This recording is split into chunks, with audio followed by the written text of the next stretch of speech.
IFM News. IFM News. IFM News. Lokal. At dana iti sa nga pulo ket upat a kaso ti rabies kaday taraken nga aso diti probinsya Sipod iti bulan ti Enero kadaytoy atawon 2026. Segon ko ni Dr. Modesto Jeff Laroya iti Provincial Veterinary Office ti kaudyan a kaso nga nagpositibo ket manipod ditoy syudad ti Lawaga. Gapu iti daytoy nagpalagip karag iti agtartaraken nga oray iti tiyempo ti panagtututo ket agraira latay ti rabies aglalo no adulat ta dagiti wala nga aso.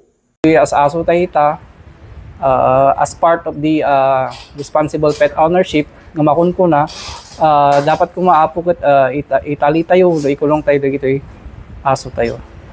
Kabayatan na kidaw na iti publiko ng runa karag iti agtartaraken nga agbalin nga responsable tapno maliklikan ti panagado ti nasao a kaso.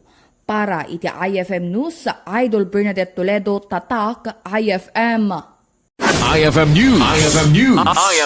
IFM News. Lokal.